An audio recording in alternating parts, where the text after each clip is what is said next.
नमस्कार मित्रमैत्रिणींनो, कशा आहात? मस्त ना? मस्तच राहायला पाहिजे.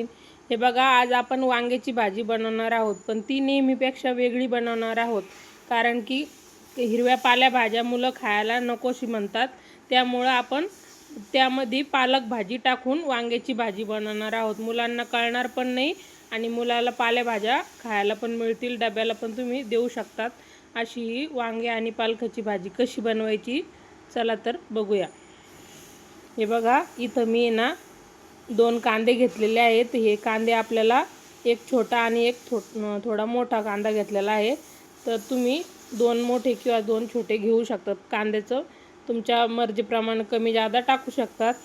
तर आता हे कांदा आपल्याला बारीक कट करून घ्यायचा आहे. आणि अशा पद्धतीनं जर भाजी केली ना, तर ज्याला पालक आवडत नाही, ज्याला वांगे आवडत नाही, तर दोन्ही पण जे न आवडणारे असेल ते पण आवडीने खातील, एवढी छान लागते ही भाजी.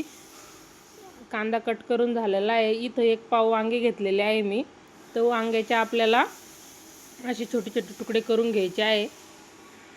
वांगे पाण्यात टाकून दिले. आता इथं कढई ठेवून घेतली. भाजी करायला एकदम सोपी आहे. 10 मिनिटामध्ये भाजी तयार होती. 1 पळी तेल टाकलं आणि त्यानंतर मोहरी टाकायची अर्धा चमचा जिरे चांगले तडतडून द्यायचे. त्यानंतर लसूण इथं खुडून टाकलेला आहे. तुम्हाला ठेसून टाकायचं असेल तर तुम्ही ठेसून टाकू शकतात. मी इथं कट करून टाकलेला आहे. 5-6 पाकळ्या लसणाच्या खुडून टाकलेल्या आहे. हे बघा, लसूण आणि जिरे ते चांगलं परतले का मग त्याच्यामध्ये आपल्याला चिरलेला कांदा घालून घ्यायचा आणि कांदा आहे ना चांगला परतून घ्यायचा आहे कलर चेंज होईपर्यंत. म्हणजे कांदा चांगला परतला ना तर भाजीची टेस्ट वाढते, खूप छान होती भाजी. मग थोडासा 1 चुटकीभर हिंग टाकायचं आहे. हिंगानं खूप छान भाजी लागते. असंच परतून घेऊ आपण आता. त्यानंतर आपल्याला त्याच्यामध्ये सुके मसाले टाकायचे आहे. इथं मी 1 चमचा धना पावडर, 1 चमचा किचन किंग मसाला, लाल मिरची पावडर, हळद असे बेसिक मसाले टाकलेले आहे. एखादा याच्यामधला तुमच्याकडे नसला बी तरी काहीच हरकत नाही. आपल्याकडे जे मसाले असेल तुम्ही ते टाकू शकतात. भाजी चविष्टच होते. आता आपण कापून घेतलेले वांगे याच्यामध्ये टाकून द्यायचे आणि परतून घ्यायचे चांगले. आपल्याला पाण्याचं 1 थेंब पण पाण्याचा वापर करणार नाही आपण. हे बघा, अशा पद्धतीने चांगली परतून घ्यायची. झाकण ठेवून परतायची आपल्याला. हे बघा, आता 2 मिनटं झाकण ठेवायचं, परत काढायचं, परत एकदा परतून घ्यायचं, कारण की आपण पाणी टाकलेलं नाही आहे. आता मीठ टाकून घ्यायचं. मिठाचं पाणी सुटतं. मीठ टाकल्यानंतर चांगलं हलवून घ्यायचं आणि परत झाकण ठेवून द्यायचं. हे बघा, असं आपल्याला 2-3 वेळेस करायचं आहे, म्हणजे मग भाजी खाली लागत नाही.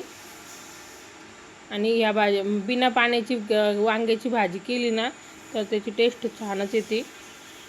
असे 50% वांगे जर आपले शिजले असेल ना तर त्यानंतर आपल्याला ही भाजी धुतलेली पालक भाजी 1 गड्डी 3 पाण्यानं स्वच्छ धुवून घेतलेली आणि बारीक कट केलेली ती टाकून द्यायची आणि आणखीन 5 मिनटं आपल्याला त्याला परतून घ्यायचं आहे चांगलं. झाकण ठेवायचं. 1-2-3 मिनटं वाफ काढायची. असं चांगली मिक्स झाली का आता हे पालक भाजीला पण पाणी असतं, त्याचं पण थोडंफार पाणी सुटतं, त्यामुळे पाण्याचं वरतून वापर करायची काहीच गरज नाही आहे. हे बघा, 2-3 मिनटं वाफ काढलेले आहे. आपले वांगे पण चांगले शिजलेले आहे आणि भाजी पण चांगली शिजलेली आहे. अजून 2 मिनटं आपण अशी बिना झाकण ठेवल्याचीच परतून घेऊया. हे बघा, किती छान मस्त भाजी तयार झालेली आहे आपली. आता थोडीशी कोथिंबीर घालायची वरतून, मिक्स करायची आणि भाजी काढून घ्यायची. एकदम टेस्टी आणि चविष्ट भाजी होते. तर तुम्ही अशी ऑफिसच्या टिफिनला किंवा मुलांच्या टिफिनला देऊ शकतात किंवा संध्याकाळच्या जेवणामध्ये बनवू शकतात. खूप छान होते. आता आपण काढून घेऊया. बघता क्षणी तोंडाला पाणी सुट राहिलं. तर आजची रेसिपी नवीन अशी वेगळ्या पद्धतीची कशी वाटली नक्कीच कमेंट करून सांगा मला. आवडल्यास व्हिडिओला लाईक करा, चॅनलला सबस्क्राईब करा. भेटूया अशाच नवीन